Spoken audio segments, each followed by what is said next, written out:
Hi, LinkedIn friends. It's Debbi Mouradjian. How are you all doing today? It's about 76 degrees out here in Southern California, and it's shaping up to be a really gorgeous day. So, I wanted to talk a bit about body image, body acceptance, size diversity, all of the above. And it's been such a prevalent topic since I can remember. People always were around the table in my household mentioning it, and how it intersects with health, how it overlaps. Can they coexist? Do they coexist? And the like. So here goes. I think back historically. In some of my classes, I learned, growing up, people didn't always live nearby to one another. So once cities and townships were established, people started evaluating one another, and this is just something that humans as social beings do. You think from an anthropological or sociological perspective, everybody wants to fit into the group, and this is how norms and values, cultures are established through this process, or at least one avenue of it is.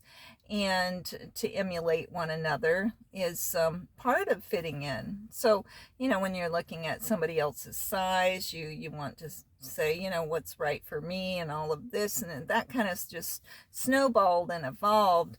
And over different points in history, you've had larger sizes celebrated and smaller sizes celebrated.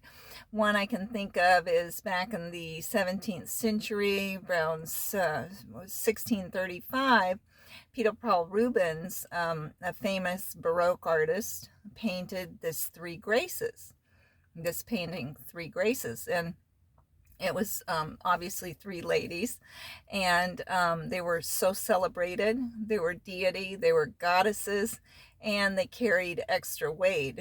And so when you look at that painting and you think of that time, you were like, wow, because the first time I saw it was, I think, in a high school humanities class, and the guys and some of the gals in the back, really said, wow, these are really fat people. I'll never forget it.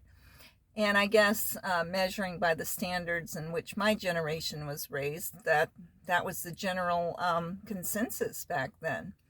And you think of, the 1960s, when you had all the British mod coming over, and you had models like Twiggy, who were really teeny and petite, and women wanted to look like her. They wanted to keep up, and that kind of appearance and wear the clothes that she was wearing. And, the guys wanted to be like the Beatles and the Stones and all that stuff. And so, that was just the said culture of that era. And so, in doing so, though, it set a lot of women up for great disappointment, because not all of us have the same kind of frame.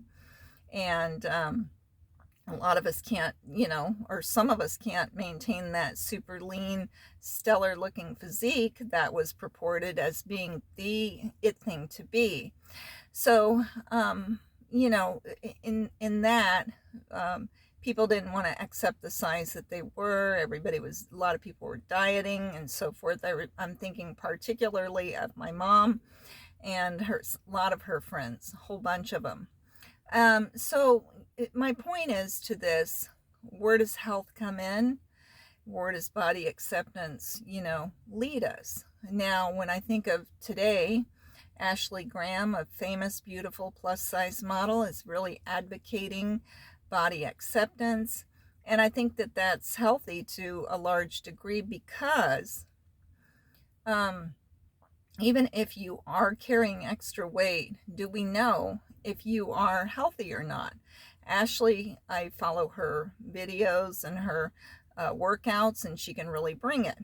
And so I know that, from what I see, she works out and so forth. And, she's functionally healthy, according to what I read.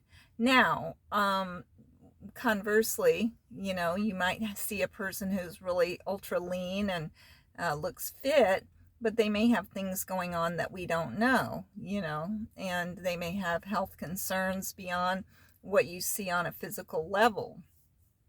That being said, going back to people who carry extra, like, I carry extra weight, and but how hard are they working at it? How is their health overall? Are they embarking on a healthy eating plan and exercise? And this is not to judge anybody, because I have been judged. I have been judged at the gym. I've heard people say, oh, why is that lady here? She's so big and fat. Well, that's the reason, I was there. And so, I do hear kind of remarks, like I have heard remarks like that throughout the years about others too. And it's not really encouraging to hear that kind of stuff, because, if you're at the gym, think about it, you're working hard for it. So getting back to body acceptance, where does the line in the sand get drawn? How much acceptance should be accepted, and how much of it should be lifestyle and healthy lifestyle be enforced. Where does autonomous decision making and self-responsibility sort of overlap in this endeavor? So I'm just putting it out there. I would love to hear your feedback. I've learned so much from all of you all, and I think that great discussion is a great Kickstarter. One thing I do want to say, though, prior to closing, there's always one more thing, right? Is the children. Okay, so they know what we train them to do, what we teach them to do. So starting out with, health education should be as important as STEM classes, as important as ABCs and so forth, because we're giving these children a fighting chance when we teach them what types of foods that they should be eating, and exercise. Now, it doesn't cost anything to exercise, but I do understand the issues of having access to healthy foods for every family, and I think that those endeavors need to be enhanced and made available for everyone. So I do realize that there are flaws and gaps in this system, but just to start putting it out there, and I think if we start talking about it, that's how we can kickstart change and make some kind of initiative to begin it. So thank you so much for your time. Y'all have a lovely day, and happy Tuesday to you, my LinkedIn friends. Bye now.